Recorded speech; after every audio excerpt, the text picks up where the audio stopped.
बिस्मिल्लाहिर्रहमानिर्रहीम। तमाम तारीफ़ अल्लाह के लिए, दुरूद और सलाम मोहम्मद और आले मोहम्मद के लिए सलावात पढ़ें आप हजरात।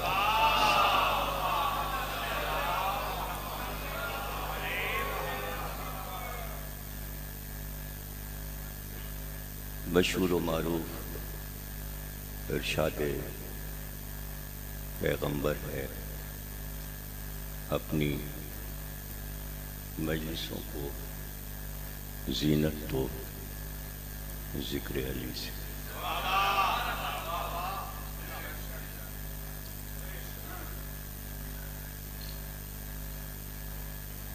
कौल रसूल,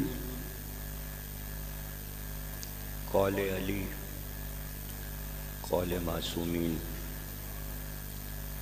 बहुत ही कौल उसे कहते हैं कि जो इंतहाई मुख्तसर हो, छोटा सा जुमला हो, लेकिन उसमें मानी और मफाहीम के समंदर हो। बलिहाज बलागत, जुमला फसी है, फसाहत होती है। बलागत कहते हैं छुपे निकात को जाहिर करना, इसे बलागत कहते हैं।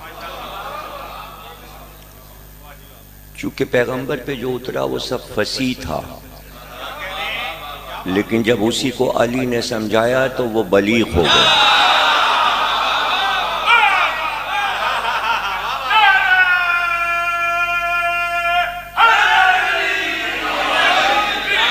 इसलिए कलाम अली को नहजुल बलागा कहते हैं। बलागा के मानी क्या है? वो बात जो समझाई जा रही हो, लेकिन बहुत आसान मानी मैं आपको बलागत के बता दूं, और इसके साथ साथ बात से बात निकलती है, तशरीह होती है। अरबी का कायदा ये है कि एक मरकजी लफ्ज़ होता है, कोई भी एक लफ्ज़ ले लीजिए, उसके गिर्द उसका खानदान होता है। एक लफ्ज़ का पूरा खानदान, जैसे आप अरबी में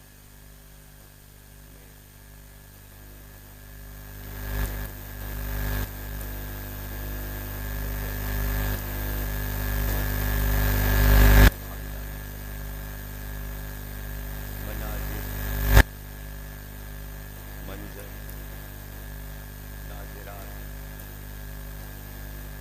अंजुर, नजराना, नज़ीर, बेनज़ीर, बल्लिग मौज़ल अलैहि रब्बिक, पहुँचा दो ऐ रसूल। अब यहाँ बल्लिग के मानी क्या है? पहुँचा दो। इसी बल्लिग के खानदान के लफ्जों से बल्लिग समझ में आएगा।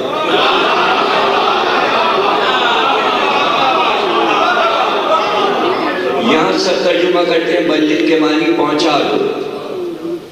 अब खानदान के लफ्ज क्या क्या हैं वो कुरान ने खुद ही इस्तेमाल किए हैं। बलगल उला बिकमाल, बल्लिग, बलग। अब एक और लफ्ज़ कुरान ने इस्तेमाल किया और आप भी इस्तेमाल करते हैं। गवर्नमेंट के ज़राए इब्लाग, टेलीविज़न, अखबार, रेडियो, क्या है? ज़राए इब्लाग, पहुँचाने के जरिए। अब ये इब्लाग का लफ्ज़ जो है जब कुरान में आएगा तो हर नबी इस लफ्ज़ को इस्तेमाल करेगा। ये बलाग जो आप बोलते हैं ना, ज़राए इब्लाग, बलाग,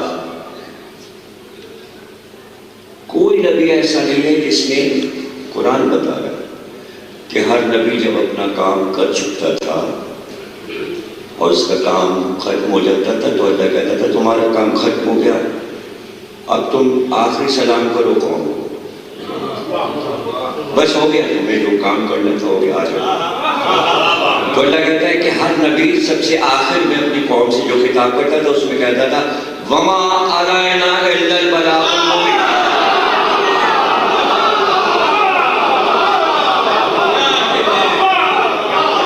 हमें जो पहुंचाना था हम पहुंचा चुके, अब तुम जानो और तुम्हारा काम जाना। तो यही तो बल्लिग है, यही तो गदीर खुम है, जो पहुंचाना था पहुंचा दिया, तुम जानो और तुम्हारा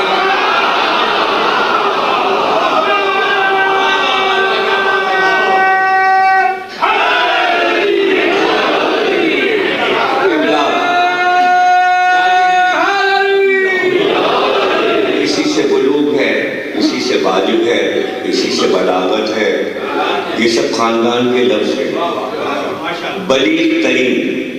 अब इसी में एक लफ्ज और आता है पहुंचाने के मानी में, मानी सबके यही रहेंगे, बल्लिग, बलग, इब्लाग, मुबल्लिग, तबलीग, पहुंचाना पहुंचाना पहुंचाना पहुंचाना। इसी में एक लफ्ज आता है मुबालगा, और इसी खाली पहुंचाने वाला, और मुबालगा कहते हैं पहुंचाने को।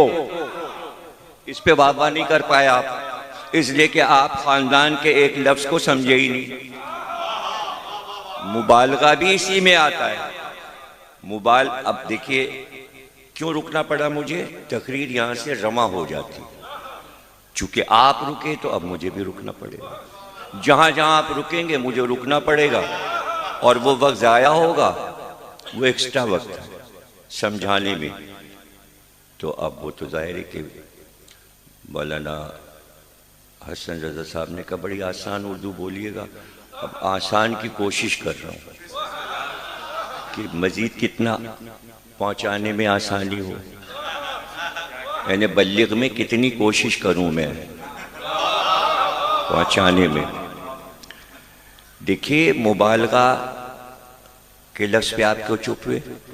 सब पे वाह की आपने, बल्लिग, इब्लाग, बुलूग, बलागत, सब पे वाह की। जब मैंने कहा गाली, मुबालगा, तो आप चुप हो गए। क्यों चुप हुआ? वजह बताओ। अरबी के बहुत से लफ्ज़ों के मानी हमने उर्दू में गलत लिए हैं और उन्हें मशहूर कर दिया। ये अरबी अदब में मुबालगा वहीं से निकला है। ये खिताबत और शायरी की एक सनत है, सनत मुबालगा।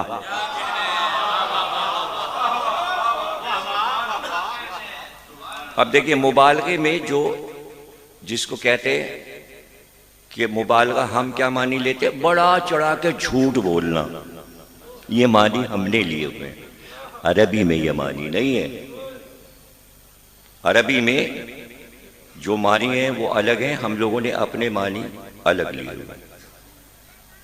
कुल्लु नफ्सिन जायक़तुल मौत, जायका चटखारे, मज़ेदार कबाब खाना, कोरमा बिरयानी खाना, जायका। क्या जायका वहाँ ये कबाब और बिरयानी का मज़ा है? जायक़तुल मौत नहीं, हमारे मज़े और हैं। अरबी के मानी कुछ और है, कुरानी मानी कुछ और है। अब चूंकि हम लोग एका कर लेते हैं, यानी सुन्नी शिया एक हो जाते हैं, यही मानी लेंगे ताकि इत्तेहाद रहे। ये इत्तेहाद ने मारा है जबान को। अब जो सबसे बड़ी मार पड़ी शियों और सुन्नियों पर, इत्तेहाद जबान, वो सबसे बड़ी मार सुनेंगे आप, वो सुन लीजिए। रसूलुल्लाह ने कहा मन कुन तो मौला, उन्होंने कहा ये मौला क्या चीज है? अरे तो कुरान में आया मौला तो गुलाम को कहते हैं। हरफन मौला, वो गुलाम जिसे हरफन आता हो। मुहावरा आ गया हरफन मौला, यानी वो गुलाम जिसे हर काम आता हो। यहाँ मौला के मानी गुलाम है, उन्होंने कहा मौला के मानी तो पड़ोसी हैं, मौला के मानी तो चचाजाद भाई है, मौला के मानी तो साथी, मौला के मानी तो मददगार है। कितने बानी बताए? 18। किसने किया ये? इत्तिहाद ने, शिया सुन्नी इत्तिहाद ने। हालांकि मानी वहीं अब वाज़े हो गए थे जब रसूल अल्लाह ने कहा था मैं तुम्हारे नफ्सों पे औला हूं।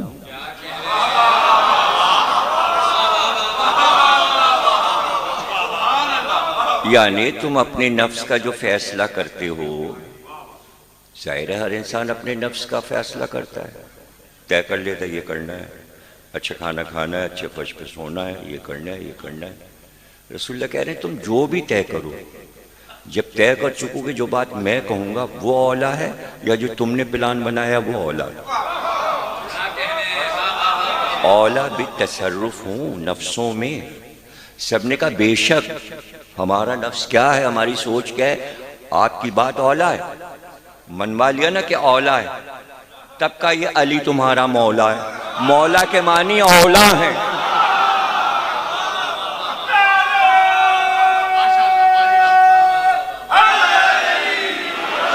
औला कहां से निकला? औला निकला है वली से। फिर बता रहा हूं कि अरबी में खानदान होता है, वली, विलायत, मौला, औला, ये सब एक खानदान के लफ्ज हैं। पूरा खानदान जब तक समझ में नहीं आएगा, जब तक अरबी के लफ्जों का खानदान समझ में नहीं आएगा तो रसूल अल्लाह का खानदान क्या समझ में आएगा? ज़बान के मसले तो हल कर लें आप। तो कहने का मतलब यह है कि मुबालगा एक सनत है। मुबालगे के मानी ये हैं कि पहुंचाना, बात को समझाना।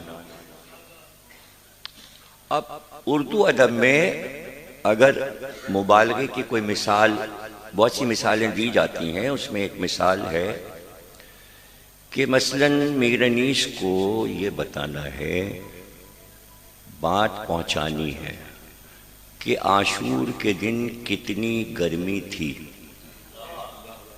करबला की जमीन कितनी जल रही थी। अब जितना ज्यादा से ज्यादा मुबालगा वो कर सकें उतनी बात समझ में आएगी। इसे कहते हैं मुबालगा, इसे कहते हैं मुबालगा। अब वो बता रहे हैं कि समझ लीजिए कि इतनी गर्मी थी, साया कुएं में उतरा था पानी की चाह में। अब ये दो तरह से, साया कुएं में उतरा था पानी की चाह में, पानी कुएं में उतरा था साए की चाह में। पानी भी घबराया हुआ था, मैं कहां जाऊं, मुझे साया, इतनी गर्मी। ये ऊपर की गर्मी है, अब नीचे की गर्मी जो जमीन से निकल रही है। ऐसे बताएं कि दिमाग में बैठ जाए। दौर ऐसा था, इसलिए कि अनीस शायरी अरब और ईरान से ले रहे थे, और अरबी लोग बगैर मुबालगे के शायरी करते ही नहीं थे, इसलिए कि उनकी सनत थी, वो मुबालगे से बात करते थे ताकि बात समझ में आए। बलागत, बात को पहुंचाना है। अब वो कह रहे जमीन इतनी जल रही थी, गर आंख से निकल के ठहर जाए राह में, गर आंख से निकल के ठहर जाए राह में, पड़ जाए लाख आबले पाए निगाह में।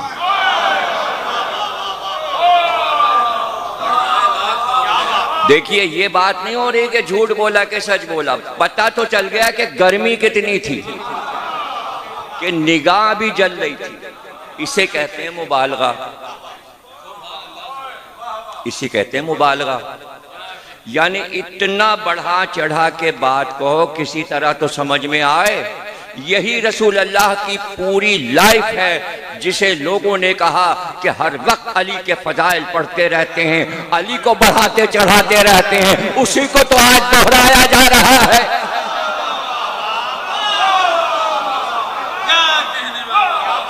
अब लफ्ज गाली, जो गुलू करे, गुलू भी उसी खानदान का लफ्ज है, जो मुबालगा करे यानी गुलू करे वही गाली है, जो बढ़ा चढ़ा के बात करे और किसी मसले में नहीं कहा जाता आपको। आप लाख कहानियां आप सुनाते रहिए, ये हो गया वो हो गया, सड़क पे ये हुआ था, वहां गए थे, ये किस्सा हुआ, बढ़ा चढ़ा के ऐसे खाना था, ये था, शादी ऐसी थी, फंक्शन ऐसा था, कोई कुछ नहीं कहेगा कि आप गुलू कर रहे हो। जैसे ही अली का जिक्र शुरू किया,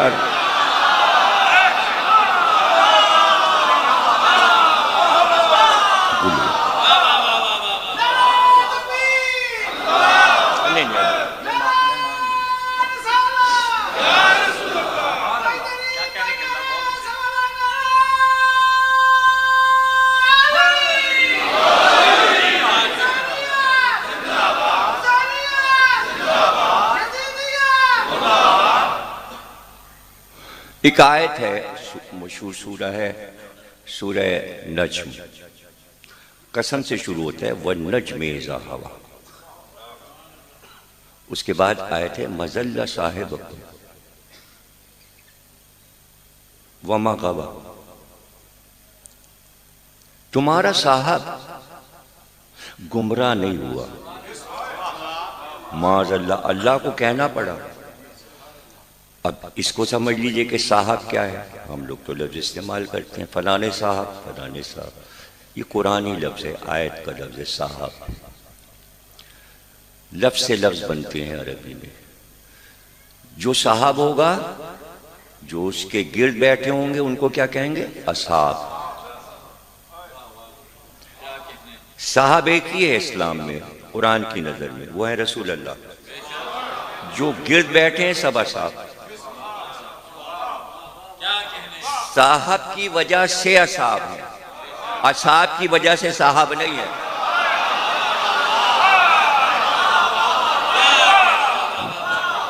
साहब, अब असहाब से ही तो कहा जाएगा तुम्हारा साहब गुमराह नहीं हुआ। इसके माने गुमराह कहने वाले असहाब थे।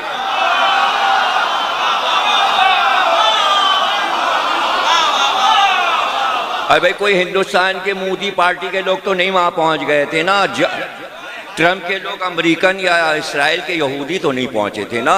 जो पास थे उन्हीं से कहा जा रहा है तुम्हारा साहब गुमराह नहीं हुआ, सितारे के उतरने की कसम।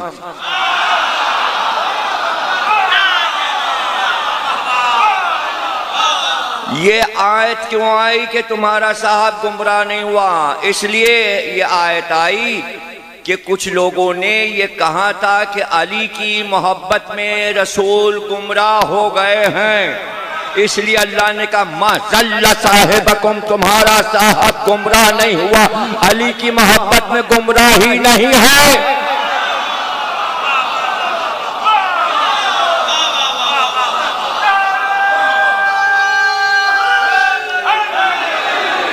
क्या मतलब है? क्या किसकी तारीफें की हैं रसूल अल्लाह ने? अगर ये मायूब होता तो हर आन अली की तारीफें अगर न बयान हो तो ये लाखों हदीसें कैसे आ गई रसूल की अली के बारे में? सारे दफ्तर अहकामात के एक तरफ, अली की शान की हदीसें एक तरफ। पल्ला किसका भारी है? ये तो कुरान बताएगा कि जो कुछ रसूल अल्लाह ने अली के बारे में कहा। इतनी शिद्दत क्यों है रसूल को? ये अली की मोहब्बत में हो रहा है या फिर कुरान की इसी सूरे की ये आयत को मानेंगे आप कि वो बोलता ही नहीं? जब तक कि वो कहता नहीं तो अली के बारे में जो कुछ कह रहे हैं रसूल अल्लाह के अपनी तरफ से कह रहे हैं। तो अंग्रेज समझे, अंग्रेजों ने जो किताबें रसूल अल्लाह पे लिखी यूरोप में, उसमें उन्होंने साफ बात लिखी कि भाई आप लोग बाहर बैठे फैसले कर रहे थे कि रसूल अल्लाह के बाद कौन नायब हो, कौन हुक्मरान हो, कौन खलीफा हो, कौन बादशाह हो। वो कहता है, पूरी किताब लिख के ख़त्म करता है, कहता है पूरी ज़िंदगी तो रसूल अल्लाह ने अली को प्रोजेक्ट किया। सारी जिंदगी रसूल कहते रहे ये मेरा नायब है, मेरे बाद यही है, यही मेरा वारिस है, हर चीज़ का मालिक यही है, कुरान यही मेरे बाद जानता है, हाफजा इसी का है, आयात यही जानता है, मानी यही जानता है, मफाहिम यही जानता है, दुनिया को यही जानता है, रिसालत को यही पहचानता है, तौहीद को यही समझता है, ज़मीन व आसमान को यही जानता है। सारी जिंदगी तो रसूल ये कहते रहे और रसूल के जाने के बाद आपके समझ ही में नहीं आया कि सब कुछ तो अली को दे गए थे, उम्मत को क्या दे गए? भाई क्या देते उम्मत को? जब उम्मत को दे रहे थे तो उम्मत ने लिया कहां? अरे भाई दे रहे थे, बड़ी चीज दे रहे थे, कुरान और इतरत दे रहा हूं, ला कलम कागज लिख दूं का नहीं, हिज़यान हो गया, हिज़यान में सब खो गया। एक जुमले में सारा सैलाब आया, बात खत्म हो गई। एक सैलाब आया, बात ही सारी खत्म हो गई। वो कह रहे सारी जिंदगी तो रसूल अल्लाह अली की बातें करते रहे, अब आप बातें दूसरों की बातें कर रहे हैं। तो कितना छोटा सा लफ्ज है, जीनत दो अपनी मजलिसों को। अब इसी रसूल की हदीस से लफ्ज लिया हमने, हम इसको कुछ और नहीं कहते, मजलिस। यानी ये जो आप बैठे हैं, मजलिस हो रही है, ये लफ्ज जो आया अली की वजह से आया। भाई और लोग जलसे करते हैं तो उसको मजलिस क्यों नहीं कहते? इसलिए कि मजलिस कहते ही उसे जिसपे जिक्र अली हो। जिक्र अली के अलावा कुछ हो रहा है तो उसे कुछ भी कहिए, मजलिस नहीं है। अपनी मजलिसों को जीनत दो। अब जीनत क्या है? जीनत किसे कहते हैं? ठीक है, इसको आप इस तरह भी कर सकते थे कि ये आपने बनाया था, ठीक है, तैयार हो गया तो कोई ज़रूरी नहीं है कि आप ये चारों तरफ ये बेल भी खूबसूरत लगाते। ये जो चल रही है नहीं लगाते तो क्या था? ये जो आपने हाफ वाइट कलर लगाया नहीं लगाते, काला लगा देते, ऐसी सीमेंटेड सादा रहने देते। और इस छत में जो आपने वाइट किया, क्यों किया? नहीं करते, क्या जरूरत है? ये कालीन बिछाने क्या जरूरत है? जमीन पे बैठ जाते। ये स्टेज जो बनाया इस पे आपने इतना खूबसूरत कालीन क्यों बिछाया? नहीं बिछाते, एक चद्दर बिछा देते, काफी एक सफेद चादर बिछा देते। यार इतना खूबसूरत कालीन काहे के लिए बिछा? नहीं पता क्या आपको यहाँ पर क्या आने के बाद नजर आ रहा है? यानी आप ये देख रहे हैं क्या अच्छा रोजा बना हुआ है, यार बेल बनी हुई है, यार ये कितना अच्छा लिखा हुआ है, ये बैनर कितना अच्छा है, खत्ताती कितनी अच्छी यार, या हुसैन या ज़हरा अस्सलाम अलैका। अब ये सब आप वक्त जाया नहीं कर रहे हैं, ये आपके जहन में सब के ये सब मौजूद है। आपको सजावट का पता है, आप गिनवा नहीं रहे। मजलिसों को जीनत दो जिक्र अली से। महफिल तो सजाई जा ही नहीं सकती बगैर जिक्र अली। तो फिर ऐसा ही है जो कुछ भी है उनका। नहीं और मौजूआत भी होने चाहिए। नहीं आप फिर हदीस समझे ही नहीं। ये कौन कह रहा है कि और मौजूआत नहीं होने चाहिए? हम ये कब कह रहे हैं? मौजू तौहीद भी होना चाहिए, मौजू कुरान भी होना चाहिए, मौजू रसूल अल्लाह का भी होना चाहिए, मौजू असहाब का भी होना चाहिए, मौजू अजवाज का भी होना चाहिए, मौजू साइंस का भी होना चाहिए, फ़लसफ़ा भी हो, तारीख भी हो, बाटनी भी हो, ज़ूलॉजी भी हो, अहकामात भी हो, शरीयत भी हो, फ़िक़्ह भी हो। कब मना कर रहा हूँ ये सब ना हो ये सब, लेकिन सजावट अली के जिक्र से बात करो ना भाई साहब। बात सूखा मौजू रहेगा अगर जिक्र अली ना आया, तौहीद सूखी जाएगी, कुरान का जिक्र सूखा जाएगा, सजावट नहीं हो सकती।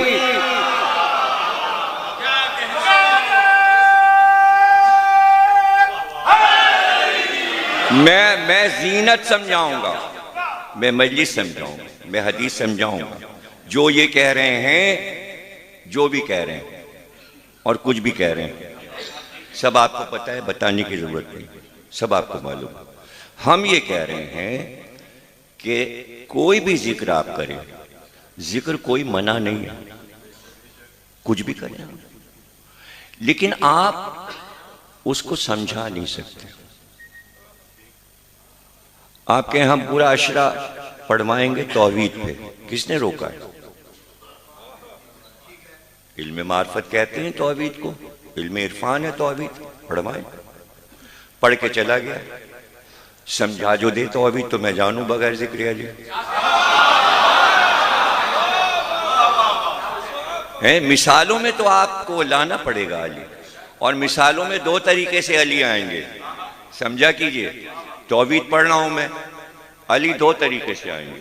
एक तो इस तरह आएंगे कि यहां पर अल्लाह के इस इल्म के पहलू पर अली ने क्या कहा, एक तो अली इस तरह आएंगे, और दूसरा तरीका यह है कि अली ने कुछ नहीं कहा, अमल से समझाया कि यहां पर तौहीद इस तरह समझ में आएगी। अब मैं दोनों मिसालें दे दूं आपको, समझा के जो अली ने बताया वो, और जो अमल से बताया। बगैर अली के तौहीद समझ में नहीं आएगी, या कौल अली से या अमल अली से। कौल, उसने कहा आपका अल्लाह कब से है? आपने कहा कब ना था जो मैं कहूं कब से है।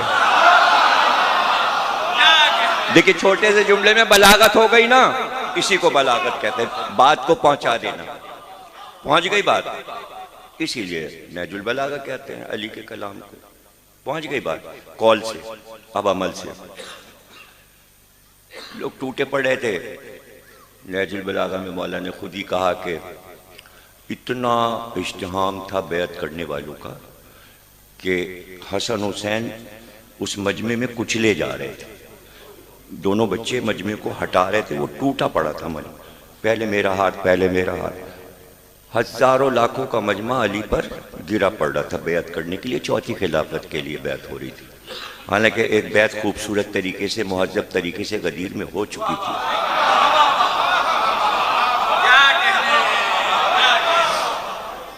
एक शान थी वो, जिस तरह बैत रसूलुल्लाह ने अपनी निगरानी में करवाई थी। यहाँ निगरानी तो थी नहीं, बच्चे ही खड़े हुए थे, वही मजमे को अपने बाप के पास से। ऐसे में एक आया और उसने अली की बैत की। वो बैत करके चला, अली ने मुड़कर कहा इब्ने अब्बास, सलमान, अबू जर, ये मेरा कातिल है। और ये लोग तलवारें लेके दो, ये कातिल है, मौला इसको कत्ल कर दो। अरे कहा क्या कर रहे हो? फिर आवाज दी, कहा अब्दुल रहमान इधर आ। फिर वो आया, बैत कर। 3 बार बुलाया और तीनों बार बैत करके जब वो जाता था तो आप कहते थे ये मेरा कातिल। इतना मशहूर हुआ कि एक दिन खुद इब्ने मुलजिम आके कहने लगा, या अली जिधर से मैं गुजरता हूँ लोग बच्चे तक मुझे चिढ़ाते हैं, कहते तू अली का कातिल। का होगा तो ऐसे ही, हालांकि उसे अभी तक मालूम नहीं कि मैं अली को कत्ल करूंगा, और माशरे में फैल चुका कि ये अली का कातिल है। लोगों ने कहा या अली आप उसे कत्ल क्यों नहीं कर देते, वो आपको कत्ल करेगा। का जब उसने अमल किया ही नहीं तो किस बात की सजा दूं? अल्लाह अपने बंदों के साथ इसी तरह रह रहा है कि जब तक आप लाख गुना सोचिए, जब तक आप अमल नहीं करेंगे नामा अमाल में सजा नहीं लिखी जाएगी। अगर तौहीद के इस पहलू को अली इस तरह न समझाते तो तौहीद समझ में ना। अमल से भी तौहीद समझाई, कौल से भी समझाई। अब यहां पे आ जाइए कि साहब वो कब तक सुनते रहे विलायत अली, और इस विलायत अली का क्या फायदा है? विलायत हो, कोई मुल्क तो हो, अली का कौन सा मुल्क है? कोई मुल्क हो, कोई हुकूमत हो तो विलायत पे बात कीजिए। बस ऐसे ख्याली आप विलायत पढ़े चले जा रहे हैं। ना पढ़िए, ना पढ़िए। जबरदस्ती थोड़ी है, कोई जबर नहीं है किसी चीज को मानने के लिए। तो कहां से विलायत अली कहां से निकली है? उनका कुरान से। किस आयत से? अरे वो इन्नमा वाली। अच्छा, इन्नमा वलियकुम अल्लाह व रसूल। हाँ, तो पूरी आयत क्या है? पूरी आयत ये अल्लाह वली है, तुम्हारा रसूल वली है, और फिर वो वली है जो रुकू में ज़कात देता है। अच्छा, तो 3 वली हैं। तो जब अल्लाह खुद वली है तो उसने अपने बाद 2 वली क्यों बनाए?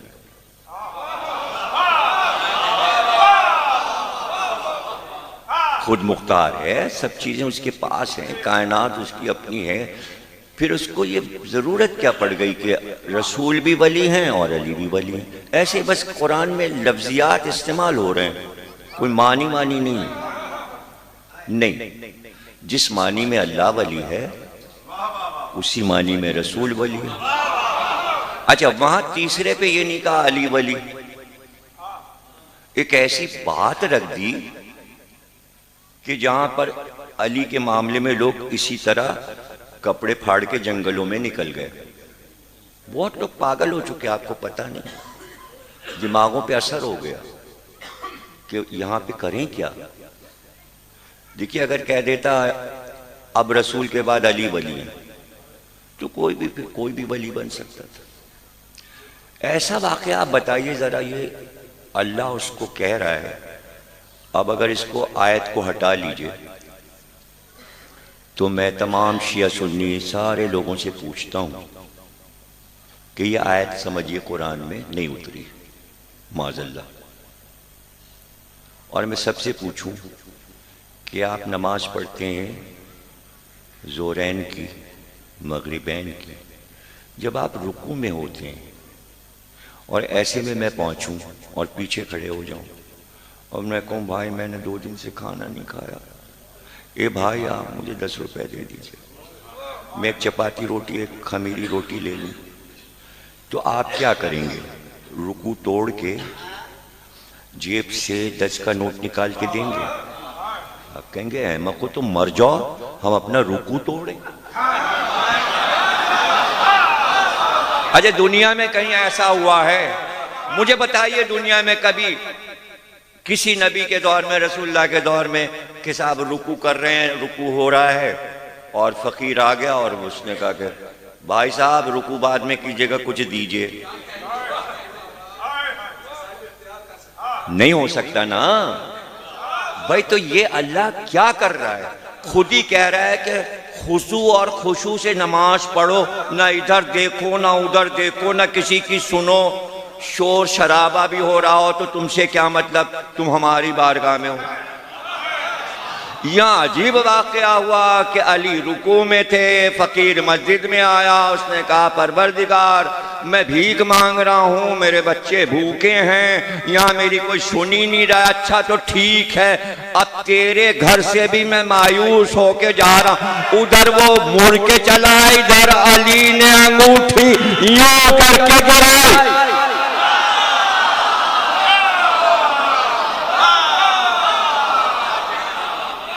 मुसल्ले पे गिरी। अच्छा, ये समझा कैसे कि ये अंगूठी मेरा ही हक है?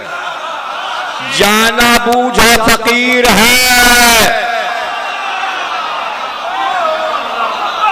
पेशेवर फकीर है, इसके माने रोटियां वगैरह लेके गया है, सब जानता है, ऊंटों की कतार भी ले गया है, बहुत माल ले गया है, सारा माल इस घर का ये फकीर ले गया है। अच्छा, अंगूठी उसने उठा भी ली।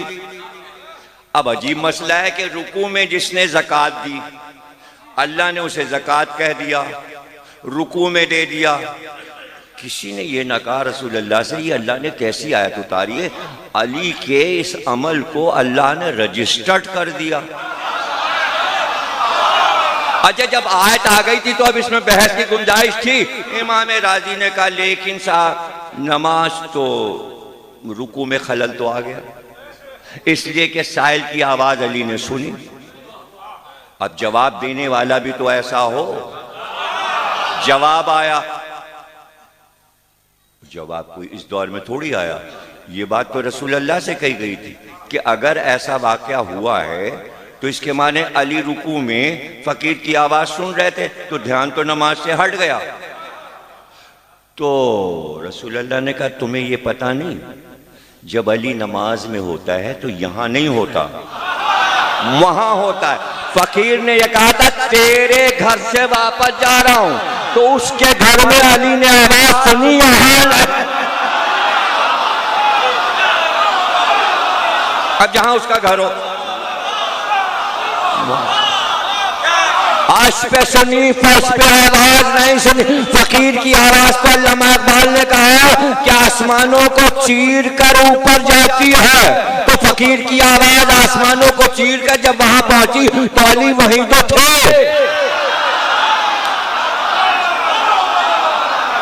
आप कहेंगे आप देखिए ऐसी बातें ना कीजिए, फिर आप मुबालगा कर रहे हैं। अच्छा, तो आप अपनी नमाज को कहते हैं मेराज मोमिन है। मोमिन जब नमाज में होता है तो मेराज में होता है, तुम तो आसमान पे होते हो और अमीरुल मोमिनीन जब नमाज।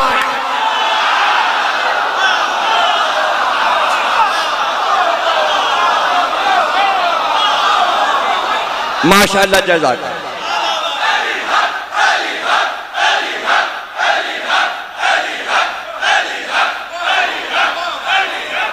अली वाले सलामत रहे,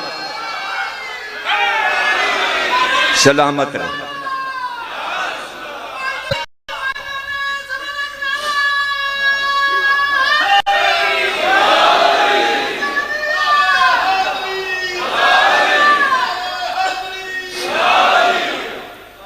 देखिए तौहीद पढ़ेंगे आप, अली के बगैर काम नहीं चलेगा।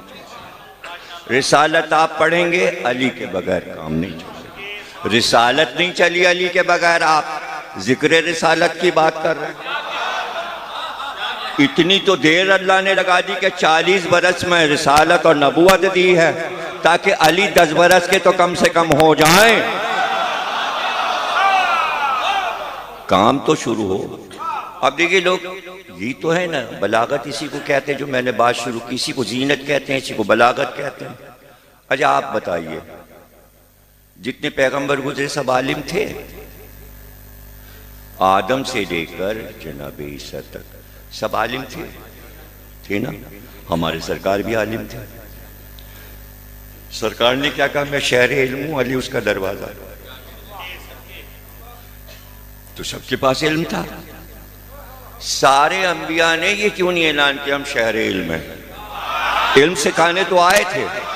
अरे कैसे कहते? कोई नबी नहीं कह सकता था कि मैं शहर इल्म हूं, किसी के पास दरवाजा था ही नहीं। शहर लेके क्या करना है, काम तो दरवाजे से करना था।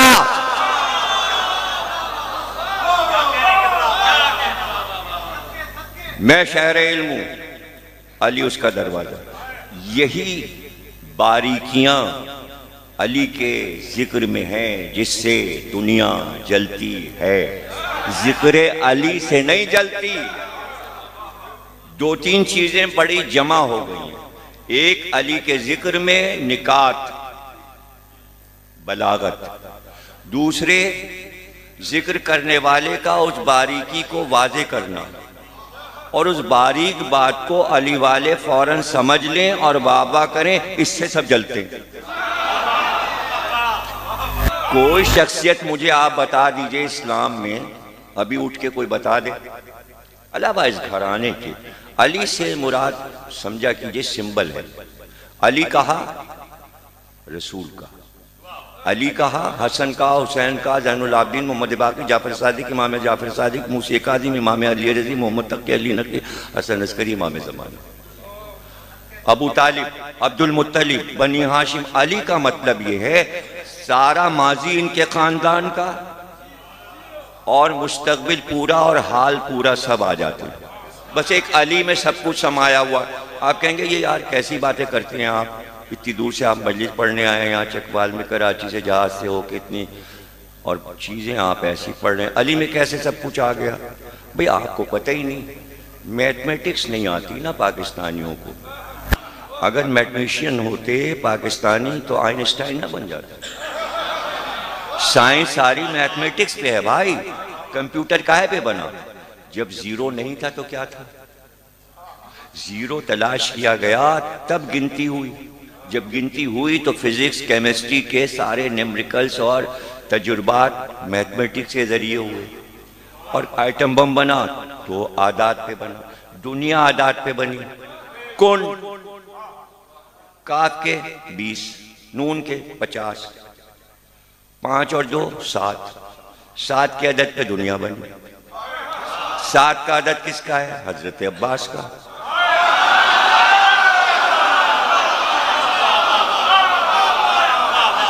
सात आयतें सूरह अल-हम्द में हैं। 7 ही अदद पे कुरान भी बन रहा है। और सूरह यासीन में 7 बार लफ्ज मुबीन आया है।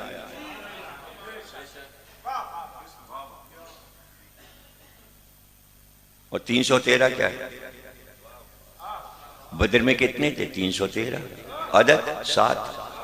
और इमाम ज़माना के साथ कितने होंगे? तो अब्बास 7 होंगे ना।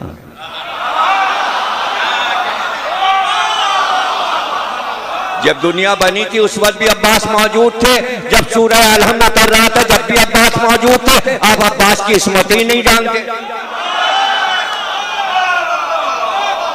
समझ में नहीं आ रही। इल्म आदात पे सारा कुछ है, बगैर इल्म आदत के लिए।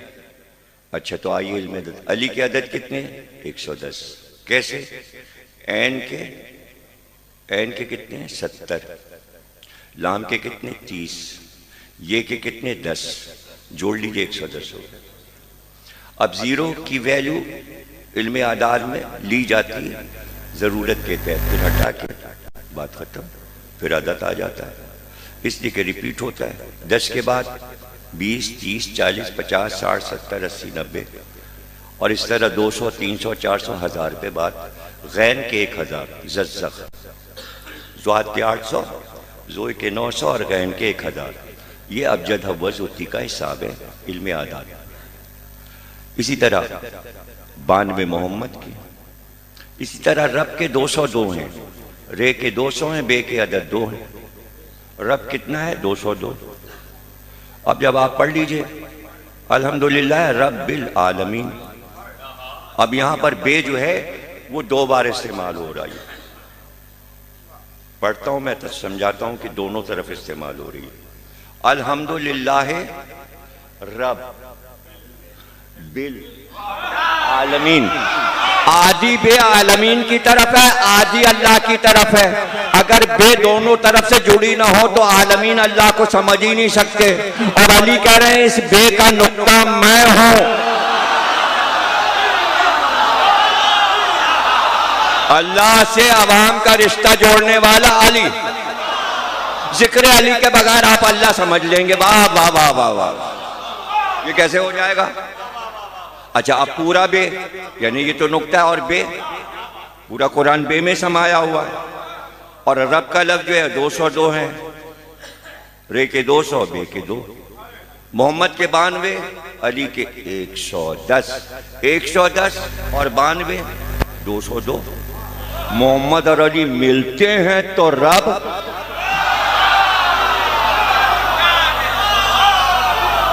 मैंने इसके आगे कुछ कहा ही नहीं, आप मुझे पकड़ ही नहीं सकते। ये तो इल्म आदात पे बात हो रही है, कोई जिस्मानियत की बात हो रही है। ये तो इल्म अदद है। अब इल्म अदद को जो नहीं समझा वो कौन समझेगा? तो अब 110, एन के 70, लाम के 30, ये के 10। लाम इशारा कर रहा है ऊपर की तरफ और इसके अदद कितने? 30। अली के नाम के लाम ने इशारा करके बताया 30 आमुल फील में मैं आया।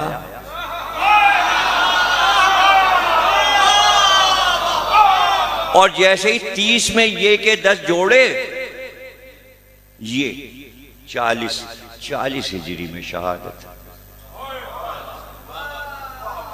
इसी 70 में से ये के 10 घटा दिए, 60 हिजरी में हुसैन का सफर है। इसी 60 में से 10 फिर घटा दिए, 50 हिजरी में इमाम हसन की शहादत। पूरी तारीख आले मोहम्मद की सिर्फ इसी अली लफ्ज में आदात के जरिए मौजूद है। मैथमेटिक्स आती तो हो। सवाल ये कौन से सब्जेक्ट से, किस मौजू से जदीद व कदीम, साइंस, फलसफा, इल्म हयात, पुराना, तारीख, कुछ भी, कुरान, तफसीर, किस रास्ते से अली को समझना चाहते हैं? तुम इल्म का नाम लो, हम अली समझाए देते हैं। ये अली के अलावा और किसी हस्ती में आपको नहीं मिलेगा। ये मामला सिर्फ अली के लिए है। आप झक मारते रहिए कि ये कर लेंगे, वो कर लेंगे। नादे अली एक ही है, कोई दूसरी नादे अली नाजिल नहीं हुई। अभी अमेरिका में एग्जीबिशन हो रही है मुगल दौर के हथियारों की, फेसबुक पे देख सकते हैं खोल के आप। सारी तलवारें मुगलों की, सब पे नादे अली लिखा हुआ है। 400 साल हो गए बाबर को और हुमायूं को, 350 बरस अकबर बादशाह को हो गए। वही तलवारें सब वहाँ पहुँची हुई हैं, म्यूजियम में रखी हैं, रोम में भी रखी है, अमेरिका में भी है, दिखा रहे। और जो सर का खोद है उस पर मोहम्मद रसूलुल्लाह अली वलीउल्लाह लिखा हुआ है, नादे अली भी लिखा। क्यों भाई फकर शाह है? देखा तुमने भी देखा ना फेसबुक पर, जिरा पर, तलवार पर नादे अली, अली अली। आप सब अभी अभी ये सब मजलिसों में शुरू हुआ। अरे भाई मुगल दौर में था, उससे पहले तुगलक दौर में गुलाम, खिलजी, पीछे बनी अब्बास, बनी उमैया, तुर्को तातार, मिस्र, यहाँ वहाँ, फातमीने मिस्र, जहाँ जाओ अली अली। किसी ने अली अली तर्क नहीं किया किसी दौर में, होता रहा। अब ये कि जैसे पीछे लगने वाले लोग थे वो उस दौर में भी थे। अली अली तो हो रहा है ना, आप कर रहे हैं। अब जो पीछे लगे वो आज भी लगे, कल भी लगे हुए थे। रोकने वाले भी थे, करने वाले भी थे। तो अब इसमें परेशानी क्या है? उन्होंने कहा कब तक सुने खैबर, अली की शजात क्यों पढ़ते हैं आप? दरे खैबर उखाड़ लिया। कब कह रहा हूं मैं पढ़ते रहिए, ना पढ़िए, कुछ और पढ़िए। खैबर में सिर्फ दर उखड़ना ही थोड़ी है मसला भाई। खैबर में दर उखड़ना मसला नहीं, अली की शजात मसला नहीं, ना पढ़िए। चलिए खैबर को खत्म कर दीजिए, नहीं पढ़ते। जहां पे खैबर की लड़ाई खत्म हो रही है वो तो पढ़ दीजिए। क्या हुआ वहां पर, क्या हुआ? अरे भाई जब नहीं मालूम तो फिर सुन लो ना।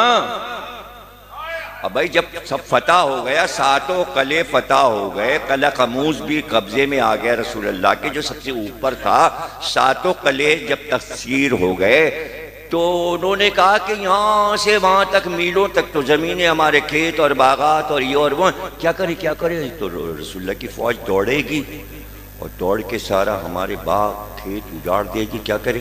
कहने की सलाह करो जल्दी जल्दी, सारे यहूदी जमा। उन्होंने क्या करें? उनका ऐसा करो, ये जो फदक है ना हमारे पास, ये पूरा रसूलुल्लाह को नजराने में दिए थे। आ गए कागजात लेके, पुराने जमाने के कागजात, ये लंबे लंबे कागज। रसूलुल्लाह ने कहा ये क्या है? कहने के ये हजरत नूह का परोता था, उसका नाम था फदक, और वो चूंकि अंबिया के खानदान में था तो ये जमीन उसके पास थी। ये वसीयतनामा उसने लिखा था कि ये जमीन मैं छोड़ रहा हूं, ये हमेशा औलादे अंबिया के पास ही रहेगी, दीगर लोगों पे हराम है। नहीं खैबर ना पढ़ो, खैबर जहां खत्म हुई वो तो पढ़ लो। अब उससे भी अगर चिड़ हो जाते फिर मैं क्या करूं भाई? फिर मतलब खैबर किसी ना किसी तरह पढ़ लीजिए। उन्होंने कहा ये खैबर हम आपको जो है ये आप हमारे बच्चों के लिए ये सब कुछ छोड़ दीजिए और हमें तहस नहस न कीजिएगा, आपकी फौजें हमें लूटें नहीं, मारे नहीं, माले गनीमत लुटता है, ये होता है। ये फदक पेश कर रहे हैं। इधर उन्होंने फदक पेश किया, रसूलुल्लाह ने कबूल कर लिया। जैसे ही रसूलुल्लाह ने कबूल किया, जिब्रील अमी आए, कहने अतिजल कुर्बा हक़्क़हू, अरे भाई जल्दी से हक अदा कीजिए कुर्बा का। ये कुर्बा कौन है? कुल्ला सलकुम अलैहि अजरन इल्लल मवद्दता फिल कुर्बा। ये आयत 2 जगह कुरान में है, सूरह रूम में भी है, सूरह बनी इसराइल में भी है, 2 तरीके से, फअतिज़ल कुर्बा व अतिज़ल कुर्बा। एक ही आयत 2 बार क्यों आई? इसलिए कि जब खैबर में फदक मिला तो अल्लाह ने कहा कुर्बा को दे दीजिए। जब मदीने आया कहा फिर कहिए कि कुर्बा को दे दीजिए, ताकि वहां वालों को भी पता चले, यहाँ वालों को भी, कि फदक ज़हरा के नाम चढ़ गया।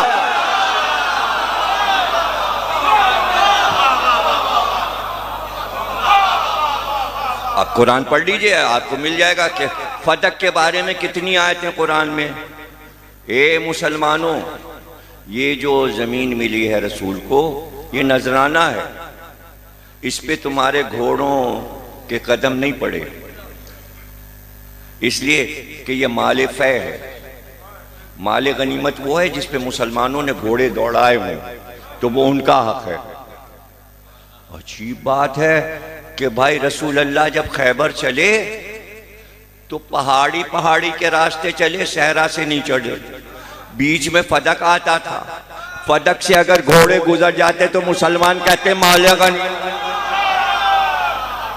इसलिए अल्लाह ने कहा ये माले फै है। लफ्ज फै कुरान में इस्तेमाल हुआ है, जनाब सैयदा का हक दे दो कुर्बा को। और आगे बता दिया गया वल मसाकीन व अब्न सबील। ये जो फदक दिया जा रहा है ज़हरा को, इसलिए ताकि जितने मुसाफिर आते हैं गरीब, उनके हुकूक सैयदा देंगी और यतीमों के हक जनाब सैयदा देंगी। लोग ये समझे कि अहले बैत ने अपने खाने का इंतज़ाम किया है। जो अपनी रोटियां बच्चे उठा के दे दें, सूरह दहर ले लें, उनको फदक की क्या ज़रूरत थी? रसूल अल्लाह ने कहा था कि बदरो, ओहदो, खंदको, खैबरो, हुनैन में जो बनी अब्दुल मुत्तलिब शहीद हुए थे, उनकी बेवाओं की परवरिश, उनके यतीमों की परवरिश रसूल अल्लाह ने जनाब सैयदा के जिम्मे की थी। इसलिए फदक दिया था कि बनी हाशिम के गरीबों को कौन पालेगा? उम्मत तो माले गनीमत से पली रही है, वो भी ले लो, वो भी ले लो। आप कहेंगे ये बात समझ में नहीं आती। बात कोई समझ में नहीं आती अगर करंट मौजू दे दिया जाए। हैं? ऑस्ट्रेलिया ने कहा कि जितने ऊंट हैं उनको कत्ल कर दो। नहीं पढ़ी ये खबर? अरे बोलो तो, ये खबर तो गर्म है आजकल। सारे ऊंट मारे जा रहे हैं हेलीकॉप्टर से। क्यों मार दो? ये पानी पिए जा रहे हैं। हाय, इसी पे तो पूरा किस्सा कुरान में है कि जनाबे सौले पैगंबर से कौम ने कहा एक ऊँटनी चाहिए। पहाड़ फटे, ऊँटनी निकले, ऊँटनी निकली का जब भी ईमान नहीं लाओगे। फिर एक झील थी वहाँ वादी में, बारिश होती थी, झील भर जाती थी। अल्लाह ने कहा एक दिन ऊँटनी पानी पिएगी, एक दिन पब्लिक पानी पिएगी। ऊँटनी जिस दिन पानी पी चुकी थी, जिस दिन पब्लिक की बारी होती थी, वो दरिया के करीब नहीं आती थी, झील के करीब नहीं आती। वो इंसानी हुकूक का इतना ख्याल रखती थी ऊँटनी। और ये गुस्से में आ गए कि ये एक दिन पानी क्यों पीती है, तो क्या करें? उन्होंने कहा इसको मार दो, कत्ल कर दो इसको। कत्ल कर दिया। चीखो पुकार हुई, अजाब आया, पूरी कौम खत्म हो गई। एक ऊँटनी के मारने पर पूरी कौम को फना कर दिया गया। यानी एक पैगंबर की ऊँटनी अगर मारे कोई कौम तो उस कौम पे अजाब आ जाता है। तो औलाद रसूल को मारने वाली कौम पे क्या अजाब अभी नहीं आएगा? उसी का नाम तो क़यामत रखा है अल्लाह ने। यही तो क़यामत, वो आखिरी अजाब है भाई, जब आसमान से पत्थर बरसेंगे। वरना क़यामत अच्छी खासी दुनिया को अल्लाह क्यों ख़त्म करेगा भाई? ये अजाब आएगा। मुसलमान बड़े खुश हैं, रसूल अल्लाह ने माफ़ करा लिया था। कहा था परवरदिगार हमारी कौम पे अजाब ना आए, मुसलमान अकड़ते हैं, इस्लाम पर अजाब नहीं आएगा।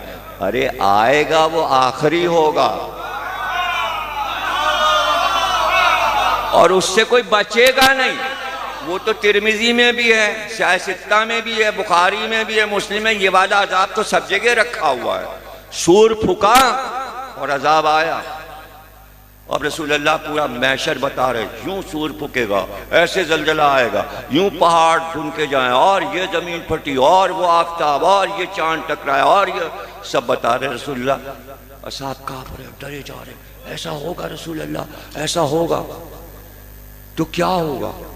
जब सूर फूकेगा का, जो लेटे होंगे वो बैठ जाएंगे, जो बैठे होंगे वो खड़े होंगे, जो खड़े होंगे तो भाग रहे होंगे। जानवर जब सब एक जगह जमा कर, जब कुरान की आयतें, आखिरी अज़ाब क़यामत का क्या हुआ भाई? उनका कि भाई या रसूलल्लाह ऐसा होगा, और वो तैयार, और रसूलल्लाह कह रहे चीख आएगी, कान के पर्दे फट जाएंगे, कान के पर्दे फट जाएंगे, ऐसी आवाज, ऐसा धमाका होगा। या रसूलल्लाह फिर हम लोग क्या करेंगे? शायसित्ता की हदीस, मुस्तदरक के हाकिम, अहले सुन्नत की किताब, नैशापुरी, हाकिम नैशापुरी की किताब, सब ने लिखा। या रसूलल्लाह फिर उस वक्त हम लोग कैसे उस अजाब से बचेंगे? कहने बस एक ही तरीका है, अगर आखिरी कयामत वाले अजाब से बचना है, जैसे ही अजाब शुरू हो मेरी हाल पे चीख चीख के दुरूद पढ़ना, जो दुरूद पढ़ेगा वो बच जाए। आप समझ में आया मजलिस में हम लोग चिल्ला के क्यों पढ़ते हैं? अगर ये दुरूद चिल्ला के हम ना पढ़ रहे होते मजलिस फिक्रे अली में, तो कब का अजाब।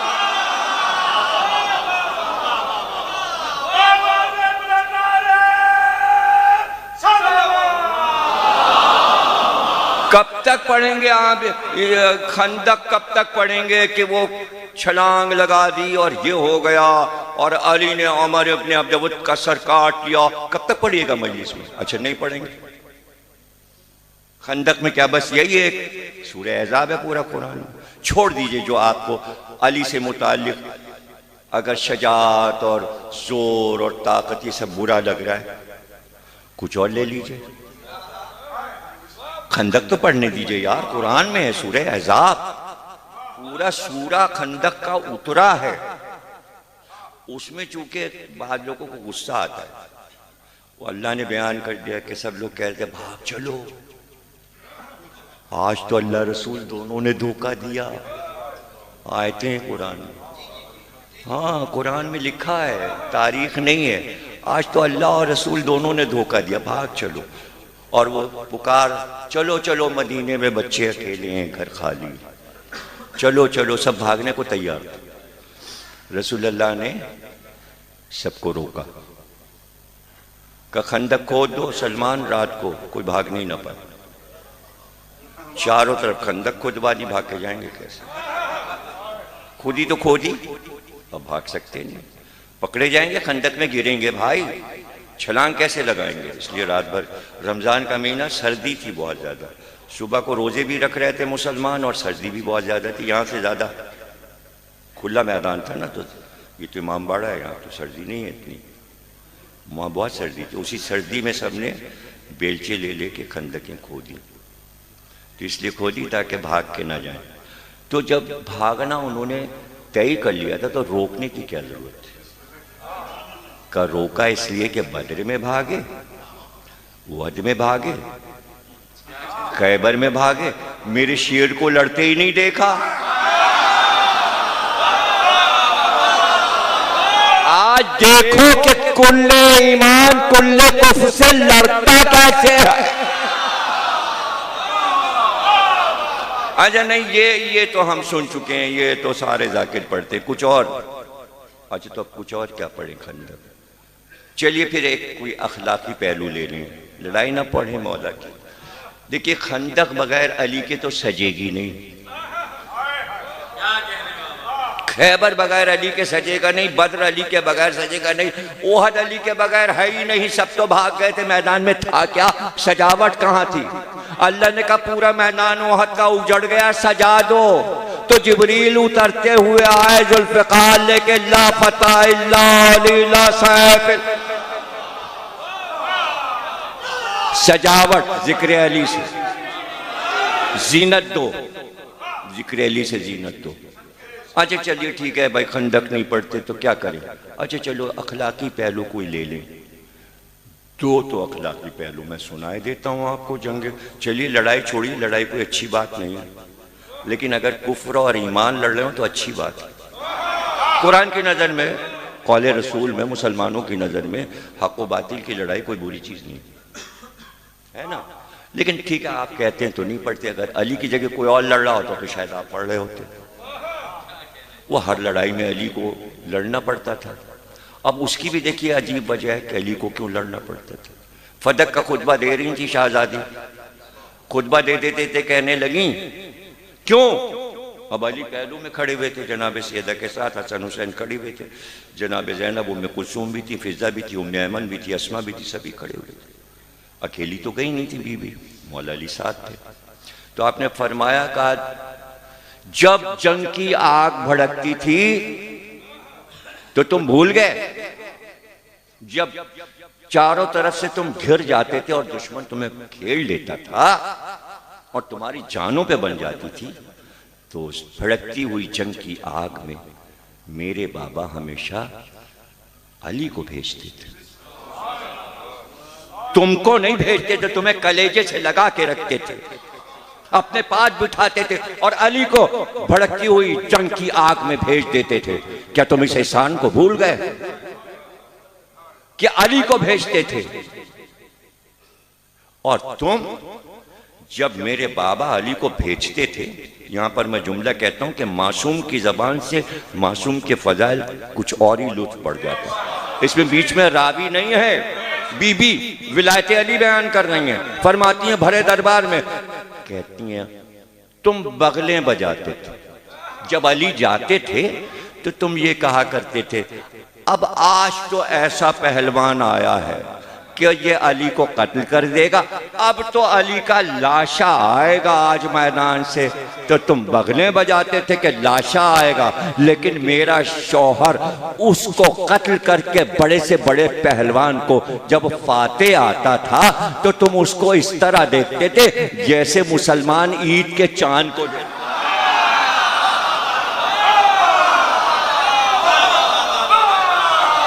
और जब मेरा शौहर आता था वापस फाते तो इस तरह चल रहा होता था झूम झूम के, जैसे जंगल में बरसती फुआर में शेर झूम झूम के चलता।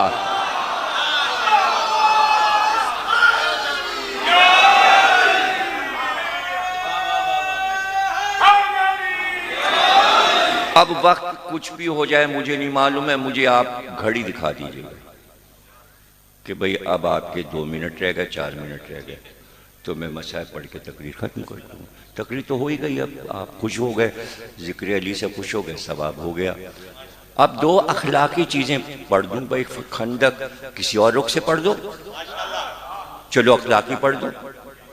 मौलाना रूम की मसनवी मशहूर है, वह अभी लाहौर से तर्जुमा हुआ, बिकरा अल्लामा इकबाल एकेडमी ने, मेरे ख्याल में 4-5 हज़ार का सेट है और नेट पर सफ़ा पड़ा हुआ अल्लामा इकबाल के हवाले से आ रहा है कि चूँकि अल्लामा इकबाल को मौलाना रूम बहुत पसंद है, तो मौलाना रूम ने भी इसको अपनी मसनवी में कहा और बड़े अच्छे अंदाज में कहा कि जब अमर इब्ने अब्दुल कूदा घोड़े से तो उतरते ही उसने अपनी तलवार से घोड़े के चारों पैर काट दिए। तलवार की सफाई अली को दिखाई, एक साथ चारों पैर घोड़े के काट दिए। अली को यह नागवार इसलिए हुआ कि जानवरों का एहतराम बनी हाशिम में बहुत था। बेज़बान जानवर को मारा मुझे दिखाने के लिए, तू रोब में ले रहा है, किसको रोब में ले रहा है? तो अली ने जब वार किया तो पहले अमर इब्ने अब्दुल के दोनों टांगे काटी।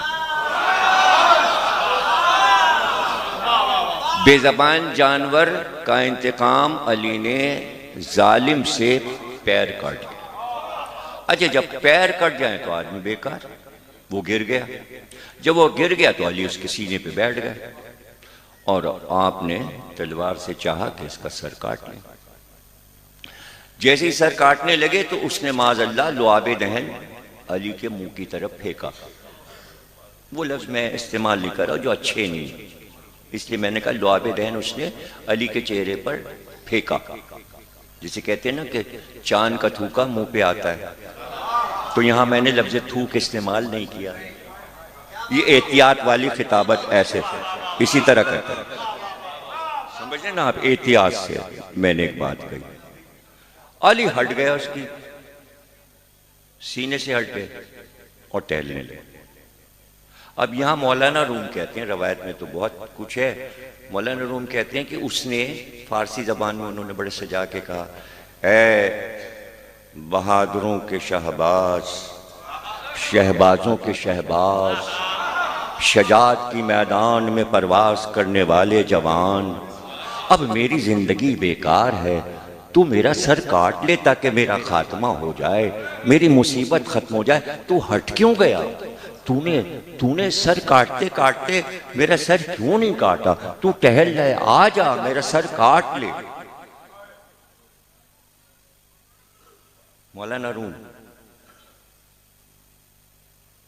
अच्छा, मौला अली से किसी ने पूछ लिया, कई आली है आप, बड़े से बड़ा पहलवान आ जाए, आप जाते हैं मार के आ जाते, कभी ऐसा हुआ ही नहीं कि कोई आपके हाथ से बच के निकला, मार के आते हैं, इसका क्या राज है? का तू यकीन करेगा? अब लोग हमसे कहते हैं मुबालगा क्या है, ये क्या है और वो क्या है। अली ने कहा तू यकीन करेगा? मौला फरमाइए। का देख, जब कोई बड़ा पहलवान मेरे मुकाबिल आता है तो मैं उसके मुकाबिल जाता हूं, जैसे ही उसकी आंखें मेरी आंख से मिलती हैं, उसके जिस्म का एक एक रोया पुकार के कहता है कमबख्त जा अली के हाथ से मर जा। उसका नफ्स पुकारता है जा अली के हाथ से कत्ल हो जा। वो आता है और कत्ल हो जाता है। अब कौन समझे? ये इल्मी कलाम है, कौन समझे? ये कुरान कहता है कि सूरह अज़ाम में जब फौजें आईं यहूदियों की, तो मुसलमानों का ये आलम था कि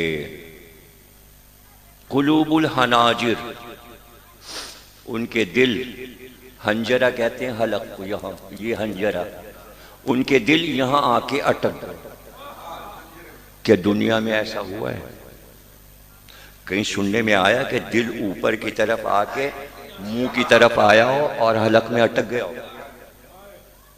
ये अल्लाह कह रहा है। तो क्या ऐसा हुआ? नहीं, बात समझाई जा रही कि मुसलमानों का आलम क्या था। और उसके बाद वाला जो मुहावरा कुरान ने, और जब माल गनीमत बंटा था तो इन्हीं की जबान कैंची की तरह चल रही थी, किसी की जबान कैंची की तरह चलती है। मुहावरे हैं, आप मुहावरों को कह रहे हो मुबालगा कर रहे हैं, हम अली समझा रहे हैं, आप कह रहे हो ये तो गाली हैं, ये तो गाली। अरे बात समझा रहे हैं, बल्लिग मंज़िला इलाक में रब्बिक वमा अलैना इल्लल बलागुल मुबीन, हम बात को पहुंचा रहे हैं, आप उसे मुबालगा कह रहे हैं। जैसे अल्लाह रसूल ने बात को पहुंचाया है उसी तरीके से पहुंचाया जाएगा, ये मुबालगा नहीं है। बात पहुंचाना बल्लिग, ये मुबालगा नहीं। अली ने कहा कि देख, हम जंग करते हैं अल्लाह के लिए, तौहीद आ गई।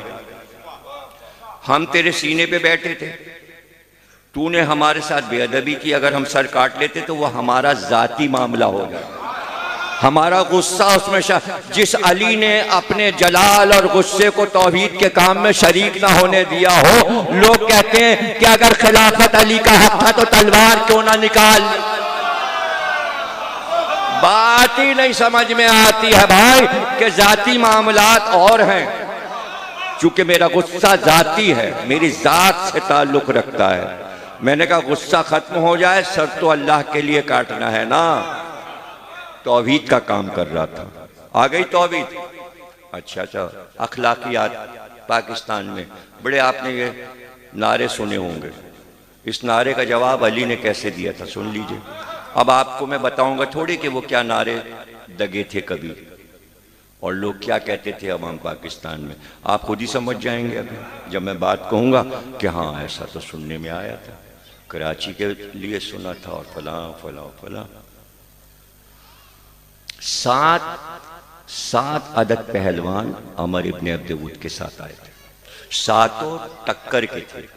खैबर में 4 थे, हारिस, अंतर, यासिर और मरहब, चारों भाई थे। यहाँ 7 बराबर के पहलवान ग्रुप पूरा आया था यहूदियों का, और सातों बराबर के टक्कर के लड़े हुए लोग थे। उसमें से एक मारा गया, 6 बच गए। जो उसके दोस्त थे आमिर इब्न अब्दुवुद, सर काट के अली ले आए, रसूलुल्लाह के कदमों में डाल दिया। लाश वहां मैदान में पड़ी हुई थी। अब अली के जंग के बाद किसी यहूदी या काफिर में हिम्मत नहीं थी कि वो मैदान जंग को मुड़ के देख सकता कि अमर इब्न अब्दुवुद की लाश का आलम क्या है। सिर्फ बहन उसकी आई तो वो लाश पे आई, लेकिन फिर एक अखलाकी पहलू आ गया। बहन आई, लाश पे खड़ी हुई, सगी बहन ने भाई की लाश देखी और कहने लगी, ए भाई मैं तो तुझे रोने आई थी, लेकिन अब मैं रोऊंगी नहीं तुझे। अरब के दस्तूर के मुताबिक लाश पे मातम तो होता है और बहन भाई को रोती है, लेकिन मैं नहीं रोऊंगी, इसलिए कि जिसने तुझे कत्ल किया वो बड़ा सखी था, इसलिए कि तेरी न तलवार उसने लूटी, न खोद ले गया, न ज़िरा ले गया, न तेरा लिबास सकी था कोई, तो तू सकी के हाथ से मारा गया तो रोना कैसा? तो करबला में रोना यह है कि हुसैन जैसा सकी कमीनों के हाथ से मारे गए, इसका रोना है कि जो लुटेरे थे, जो डाकू थे, जो हुसैन का लिबास ले गए, जो बदजात थे, जिनके शजरे खराब थे, वो फक्र कर रही है, अली पे फक्र कर रही है। एक अखलाकी पहलू। अब दूसरे पहलू सुने। वो 6 आदमी अली के पास आए और कहा, कहलवाया अली से कि वो मेरा साथी था, या अली अगर आप इजाजत दें तो हम अपने साथी की लाश मैदान जंग से उठा लें, इसलिए कि लाश कोई नहीं ले जा सकता था, दुश्मन ही उस लाश को अपनी निगरानी में रखता था, कुछ भी करे, सर भी अपने पास रखता था। इसलिए वो डर रहे थे कि इस्लाम वाले लाश नहीं देंगे, घोड़े दौड़ाएं, कुछ करें, टुकड़े करें, काट दें, उनको क्या पता क्या। अली से कह रहे, अली एक बार मुड़े और उससे कहा, जाओ उनसे कह दो मैदान जंग से उस काफिर की लाश उठा ले जाओ, अली लाशों का कारोबार नहीं करता। ये कौन सा दौर है, समझने की कोशिश करें। तो ये पहलू भी है। तो आप हमसे बात कीजिए अखलाकी तौर पे कि ये ना पढ़िए तो इसको इस तरह पढ़िए। जिक्र अली तो नहीं रुकेगा, होगा जिक्र अली। तरीक़ेकार आप हमें बता दीजिए कि इस तरह पढ़िए, नमाज पढ़िए। अच्छा चलिए नमाज पढ़िए, अली की नमाज के बगैर आप नमाज समझा लेंगे? अच्छा नीयत कैसे हो, अली की नीयत के बगैर आप नमाज की नीयत समझा लेंगे? वुजू ऐसे हो, अली के वुजू के बगैर आप वुजू समझा सकते हैं? अली के रुकू, अली के सजदा, कौन सी अदा है जिसको कुरान ने महफूज नहीं कर दिया? तो फिर आप हर पहलू से अली से मजबूर हैं। बस माइनस प्लस कर लीजिए अगर आपको अलजबरा आता है तो। मैं आपसे कहता जाता हूं, Ali minus Badr, Badr minus Ali, Uhud minus Ali, Khandaq minus Ali, Khaibar minus Ali, सब जगह से अली को निकालते जाइए, फिर हमें बताइएगा इस्लाम में बचा क्या? न बद्र बचेगी, ना उहद, ना खंदक, ना खैबर। अली के दम से सारी जंगें हैं भाई, चाहे बज़्म हो या रज़्म हो, अली से सजी हुई है। चाहे गदीर हो या बज़्म नबी हो।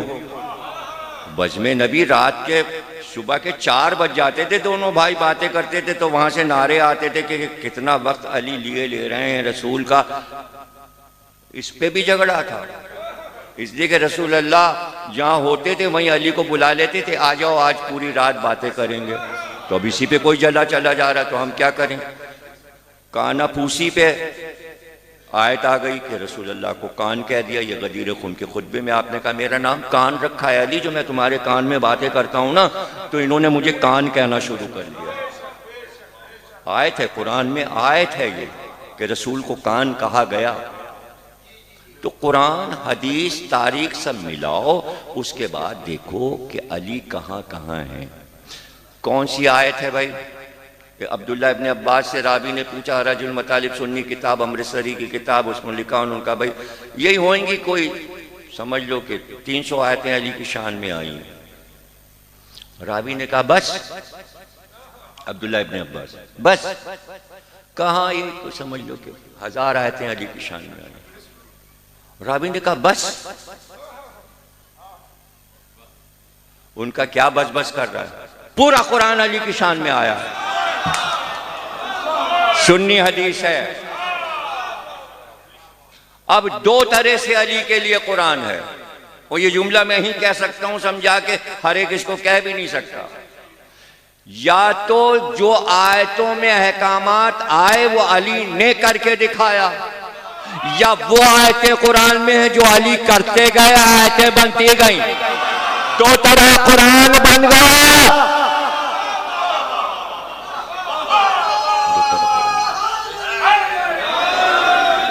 अच्छा बताइए, ये तो देखिए ना मुहावरे, इसको आप मुबालगा थोड़ी कह सकते हैं। कुरान उम्र में ज्यादा है या अली? अरे भाई सीधी सी बात है, दावत-ए-जुल अशीरा में सब कुछ शुरू हुआ ना मामला, तो अली तो 10 साल के थे, तो कुरान से 10 साल तो अली बड़े हैं ना। कुरान 10 साल छोटा भाई है अली का। अच्छा भाई में क्या है, दोनों चीजें साथ छोड़िए ना, ये उनके बगैर रह सकते हैं ना वो उनके बगैर रह सकते, जिसमें क्या दोनों जुड़े में आपसे क्या मतलब। और रसूलुल्लाह कह रहे दोनों हमारे पास आएंगे साथ में, ये बात समझ में नहीं आती कि अली तो चलते हुए आ जाएंगे, ये कुरान कैसे महशर में आएगा कौसर के किनारे, उसके पैर कहाँ हैं? अरे तो फिर उसके लिए रवायतें शिया सुन्नी देखनी पड़ेंगी। कुरान महशर में अपने मुजस्सम शक्ल में आएगा। कुरान की एक शक्ल है, बड़ा खूबसूरत नौजवान है, ये भी शिया सुन्नी ने लिखा, ना मानिए हम भी नहीं मानेंगे, आप नहीं मानेंगे हम भी नहीं मानेंगे, लेकिन कुरान आएगा। लेकिन सवाल ये कि कुरान आएगा क्यों कौसर के किनारे? इसलिए कि अहले बैत आएंगे, रसूलुल्लाह अपने पूरे घराने को देखेंगे, दरबार लगेगा, चारों तरफ सब घराने वाले होंगे, बीच में रसूलुल्लाह होंगे। चूंकि शाही दौर में तरीक़ाकार ये था कि जब बादशाह का दरबार लगता था और जश्न होता था और सज जाता था दरबार, तो फिर शायर आता था और वो कहता था बादशाह सलामत, हम कसीदा कह के लाए। तो बादशाह कहता था कसीदा पढ़ो, जैसे इमाम रिजा ने वलीअहदी के बाद देबल से कहा हाँ कसीदा पढ़ो। तो अब कुरान क्यों आ रहा है भाई? कुरान इसलिए आया, जैसे ही कुरान ने देखा भरा हुआ घर, वहीं से आवाज दी, इन्ना आतैना कल कौसर फसल्लि लिरब्बिका वन्हर इन्ना शानिअका हुवल अब्तर।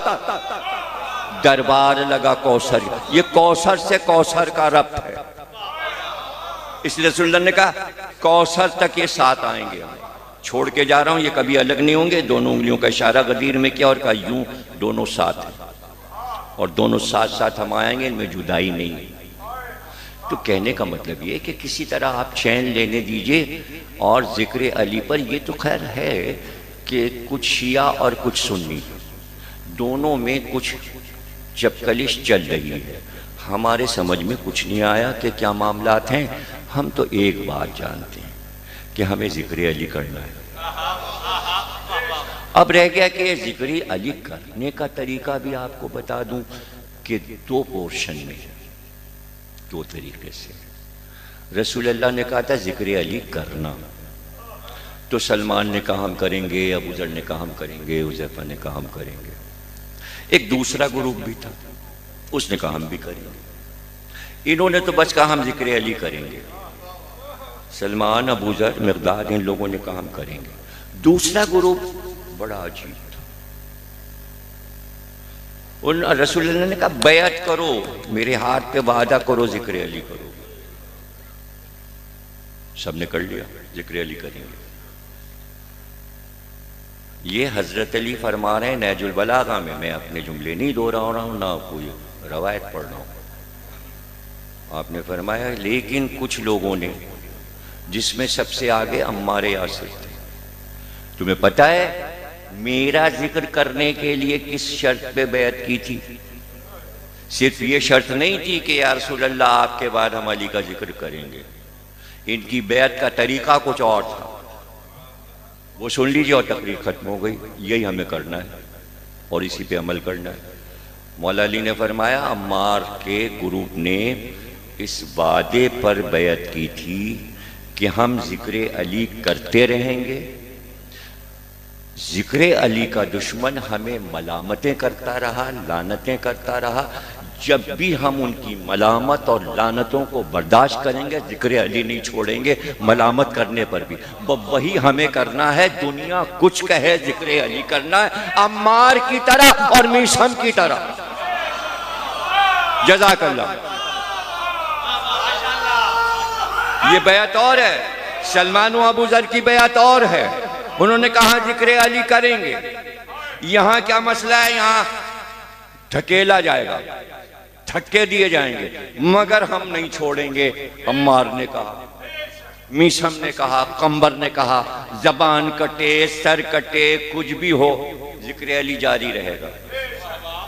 तो वही आपको करना है, जिक्र अली करते रहना। दुनिया क्या कह रही है उस तरफ मुड़ के ना देखिए। ये तो टोटका है कि जिसने मुड़ के देखा वो पत्थर का हो गया। पीछे मुड़ के नहीं देखना, आगे बढ़ते जाइए, जिक्र अली करते जाइए। भाई किस किस तरह जिक्र अली? जाबिर बिन अब्दुल्लाह अंसारी, नाम तो सुना आपने, हदीस किस्सा उन्हीं से, और वही पहले ज़ाहिर है इमाम हुसैन के। तो रोज़ाना मगरिब की और ज़ोहरैन की नमाज पढ़ के डंडा अपना जो था ज़ोर से ज़मीन पे मारते थे, ठक ठक ठक। और इधर 5 नमाजी बैठे, 4 उधर बैठे। तो खैर नमाज के बाद लोग ग्रुप बना के बातें करने लगे। ये हर ग्रुप में जाते थे। क्या बैठे हो, अब नमाज हो गई, अपने अपने घर जाओ। कौन? जाबिर। डंडे को जोर से मारा, कहा जाओ अपने बच्चों की परवरिश विलायत अली पर करो, जाओ मोहब्बत अली पे बच्चों के। इतनी देर यहां मस्जिद में क्यों लगा रहे? बच्चे गुमराह हो जाएंगे। पता चला माँ बाप का काम था कि बच्चे को मोहब्बत अली पे लाते। पकड़ माँ बाप की होगी, बच्चे की बाद में होगी। और पकड़ भी 2 तरह की है भैया। अब ये जाबिर की बात बता रहा हूं आपको। हाँ, अंसारे मदीना, एक शोर हुआ, खैबर फतह हो गया, फाते खैबर आ रहा है। सब बैरून मदीना पहुंचे। पहले सबने अपने बच्चों को दूल्हा बनाया, हमामे बांध के, शमले लटका के, नए कपड़े, नए कुर्ते पहना के, दूल्हा सजा के और कांधों पे, और कहा देखो चलने फाते खैबर आ रहा है, तुम मेरे कांधों पर हो। जैसे ही दूर से अली नजर आए, हमें बताना वो अली। सही इशारा करना, पहचान के वो अली। अब सब कंधे पे बैठे हैं और उधर से अली आ रहे। अब बच्चों को कहना है बाबा वो फाते खैबर, वो अली।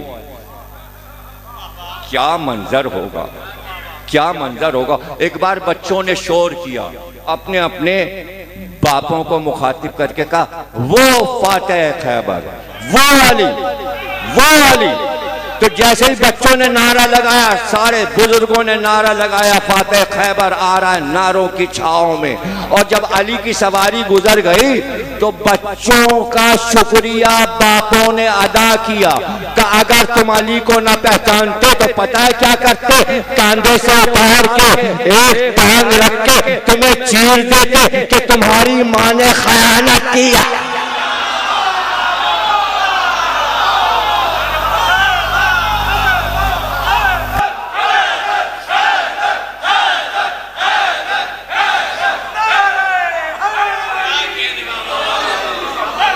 आप सलामत रहें।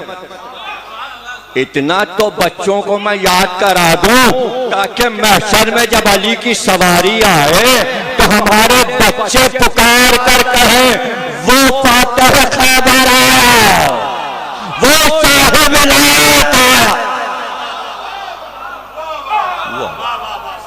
पूछा था हुर से इमाम हुसैन ने, क्या महसूस कर रहे हो? जख्मी हो के गिरे हो, क्या महसूस कर रहे हो? का कुछ उड़ा दीजिए मौला, मुझे नींद आती है। का और नजर क्या आ रहा है?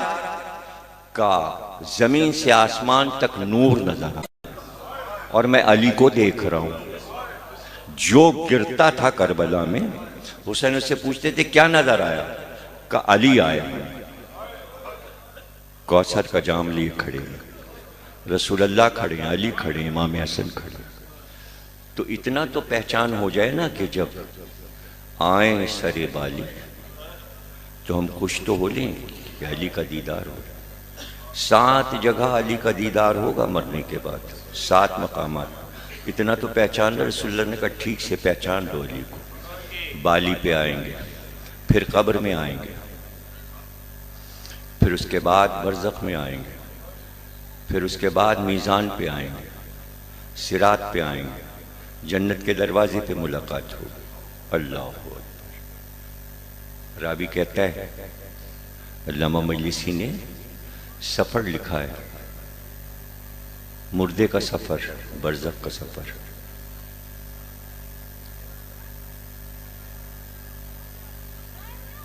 कब्र में लिटाया चाहने वाले को और कुछ देर के बाद उसे उठाया गया, वो बैठा। अब कब्र ना रही, एक वसी हाल कमरा हो गया, उजरा हो गया, और एकदम एक कुर्सी लाके रखी गई और एक बुजुर्ग की आमद हुई और रोशनी फैली। पूरी कब्र में रोशनी और नूर फैल गया। एक बुजुर्ग कुर्सी पे तशरीफ फरमा हुआ। हुक्म मिला फरिश्तों को, पूछो इससे, हम बैठे हैं, इससे सवालात करो। सवालात हो गए, इमाम सामने हैं, अली वाले ने जवाबात दे दिए। इतनी देर में 2 नौजवान आए, नूरानी चेहरा। ये अल्लामा मजलिसी पूरा सफ़र लिख रहे हैं। छपी हुई किताब कराची में मिलती है, आलम बरज़ख, खरीद लीजिए, उसमें लिखा हुआ है, बिहारुल अनवार से तर्जुमा होकर, छोटी सी किताब है। 2 नौजवान आए, ज़रा बख्तर पहने, कमर में तलवार लगा। कौन है ये दोनों नौजवान? एक अली के इधर खड़े हुए, एक अब्बास हैं, एक अली अकबर। फिर एक बुजुर्ग आए, ये कौन है? ये हबीब इब्ने मज़ाहिर। अली ने हबीब से पूछा, इसका परमाने राहदारी तुम्हें मिल चुका? इसको लेके जाओ, हबीब इसे वहां तक पहुंचाओ। फिर हुक्म दिया, अब्बास और अली अकबर दाएं और बाएं इसके साथ जाओ, इसकी मंजिल तक पहुंचा दो। अल्लामा मजलिसी ने लिखा है कि सवाल किया गया इमाम से कि कब्र में जब अली के साथ आते हैं अब्बास और अली अकबर, तो ये असलहे क्यों लगे होते हैं, तलवारें कमर में इनके क्यों लगी हैं? तो इमाम ने फरमाया, इन दोनों की लड़ने की हसरत नहीं पूरी हुई।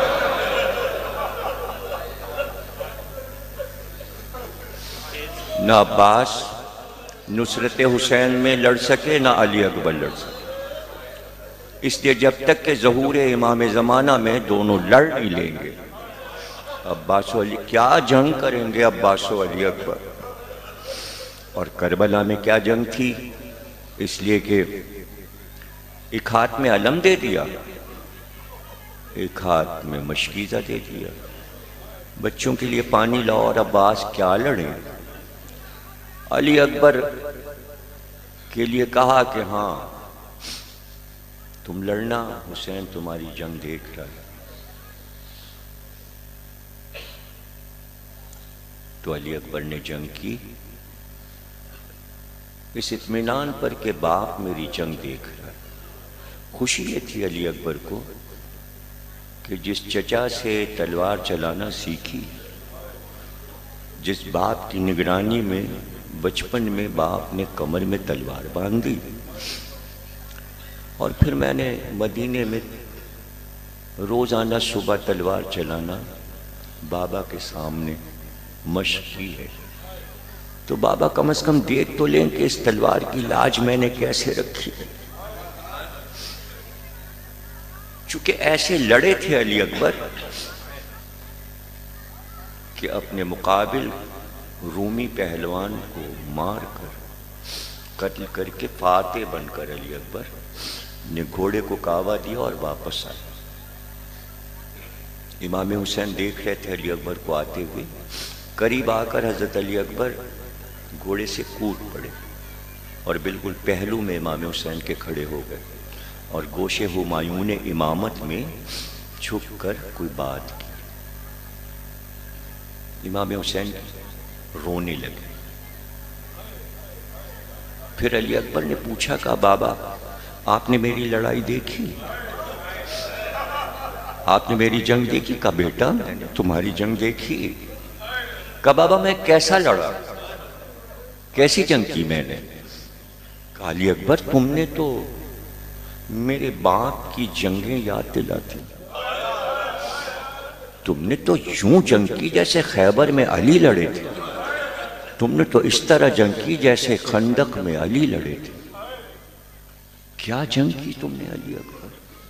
तो कहते हैं कि जब जवान बेटा कोई बड़ा कारनामा करता है और बाप को खुशखबरी सुनाता है, तो खुशखबरी सुना के फिर बाप से कहता है बाबा फिर इनाम भी तो दीजिए।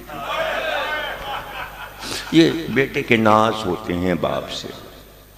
अली अकबर ने तारीफ करवा ली अपनी कारनामे पर कि खूब लड़े अली अकबर, तुम तो अली की तरह लड़े, क्या जंग की। तो अब अली अकबर ने इनाम मांगा। का बाबा एक जामे आपकी सबील हो सकती है।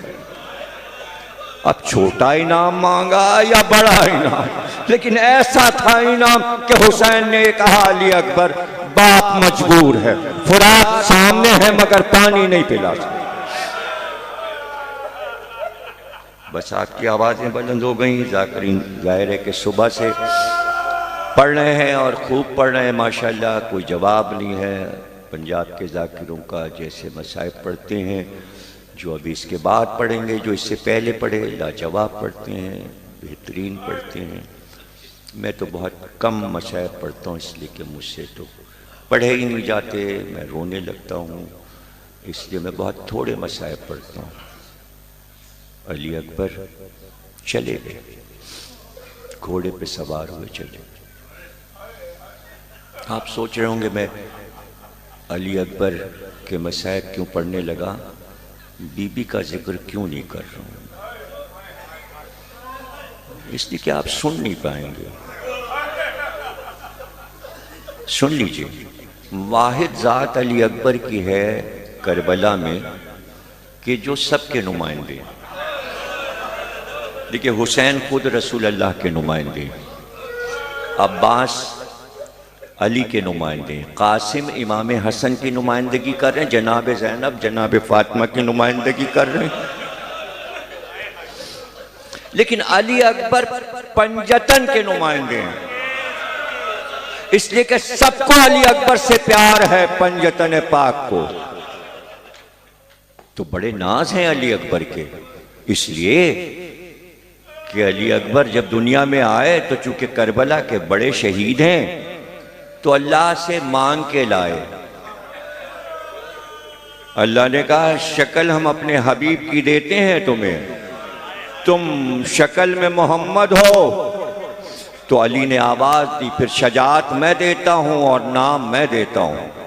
फिर हसन ने कहा अखलाक मैं देता हूं। तो हुसैन ने कहा सब्र मैं देता हूं। एक बार अली अकबर मुड़े आलम नूर में कहा दादी आपकी तरफ से कोई तोहफा नहीं आया। तो कहा अली अकबर अपनी उम्र दे दी 18 साल की, मैं भी दुनिया से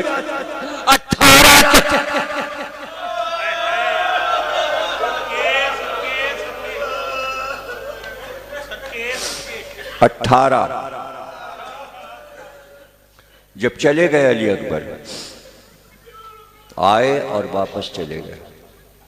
उधर अली अकबर तो रुखसत हुए, इधर दर खैमा से हजरत ज़ैनब पूरा मंजर देख रही थी और कहा भैया ऐसा क्या मेरे लाल ने आपके कान में बात कह दी कि आप रोने लगे? कहा ज़ैनब तुम बर्दाश्त नहीं कर सकते। मैं तुम्हें नहीं बता सकता, बहुत मुश्किल है कि तुम इस मंजिल पे सब्र कर सको। कहा भैया उसी आगोश में मैं भी पली हूँ जिस आगोश में आप पले। अब जनाब ज़ैनब आपको मेरे हक की कसम दी। कहा तुमने कसम दी है ज़ैनब तो सुन लो, ज़माने का दस्तूर है कि जब बूढ़ा बाप मरने लगता है तो जवान बेटे को बुला के वसीयतें करता है कि मेरा जनाजा इस तरह उठाना, ये काम। करबला का दस्तूर बदल गया ज़ैनब। जवान बेटे ने बूढ़े बाप को वसीयत की है। पता है क्या कहता था? कहता था जब मैं घोड़े से गिरूं तो बाबा मेरा लाशा आप अकेले कैसे उठाएंगे?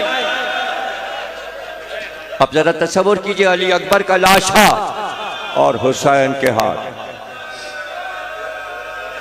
बस मैं यहीं पे तकरीर खत्म कर रहा हूं, 2-3 जुमले सुन लीजिए, बस एक ही मकाम पढ़ूंगा और बस खत्म हो गया। रावी ने, मुस्तनद रावी ने मासूम से पूछा और कहा कि 3 मकामात ऐसे हैं तारीख़ अंबिया में, 3 मकामात ऐसे हैं कि जहाँ क़यामत गुजर गई, और वो 3 ही मकामात, और उसमें जो अंदाज नज़र आया वो क़यामत। का वो 3 मकामात कौन से? का पहला मकाम तारीख़ में जब याकूब ने अपने बिछड़े पिसर को, 7 साल के यूसुफ थे जब बिछड़े थे बाप से, मोहब्बत में आंखें बह गई थीं, दीदे बह गए थे। अब जो आंखों की रोशनी वापस आई और जब मिस्र पहुंचे और दरबार में दाखिल हुए महल में, तो तख्त पे 33 साल का खूबसूरत यूसुफ बैठा था। 7 साल की उम्र में बेटा जुदा हुआ था, 33 साल की उम्र में बाप ने देखा नूरानी खूबसूरत चेहरे को, तो आलम क्या था जिसके लिए सारी जिंदगी रोए थे। तो हिम्मत टूट रही थी, एक बार घुटनों के बल गिर पड़े, फिर पैरों से नहीं चल पाए। ये खुशी का आलम था तो ये गम का आलम था। तो कहते हैं कि याकूब अपने पैरों से बेटे तक नहीं जा सके, बल्कि घुटनियों के बल, कोहनियों को टेकते हुए, घुटनों से घिसकते हुए यूसुफ तक पहुंचे, पैरों से लिपट गए। का यूसुफ मेरे लाल, तेरी जुदाई के बाद बाप बर्दाश्त नहीं कर सका, रातों दिन रोता था। तो पूरे दरबार ने मंजर देखा कि बाप बेटे के पास घुटनियों के बल कोनी से चलता हुआ गया।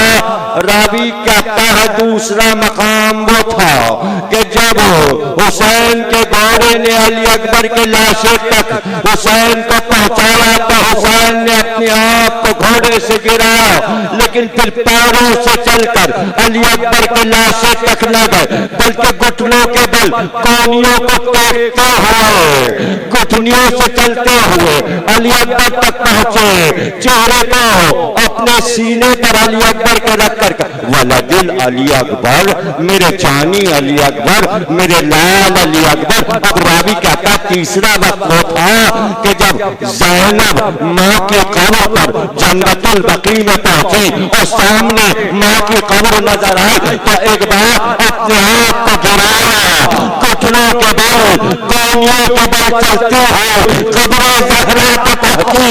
रुखसार का अम्मा बेटी आई है, बालों को कब्र पर रखा, अम्मा जिन बालों को सौगाते थे इस पर कूफे के सारा की खाक है।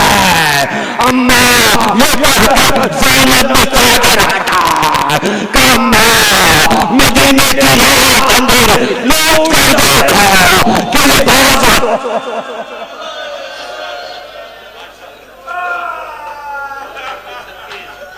बारेला से इबादत को कबूल फरमा, हमें कोई गम न देना सिवा गम हुसैन के बाद मोहम्मद और आले मोहम्मद। जो बानियान मजलिस हैं और जो मजलिस की खिदमत कर रहे हैं और जो इंतज़ाम में है, अल्लाह इनकी तमाम दुआओं को कबूल फरमा, इनके तौफीक़ात में इजाफ़ा फरमा। इन्हें कोई गम न देना सिवा गम हुसैन के। तमाम हाजरीन महफिल, तमाम मातमदार अज़ादारों की रिस्क में वसअत फरमा, जो बरसर रोज़गार हैं उनकी रिस्क में और ज़ाती फरमा, और जो बेरोज़गार हैं उन्हें रिस्क अता फरमा। तमाम हजरात को हज व ज़ारात से मुशर्रफ फरमा। बहक़ मोहम्मद और आले मोहम्मद इमाम ज़माना का ज़हूर फरमा, ज़हूर में ताजील फरमा।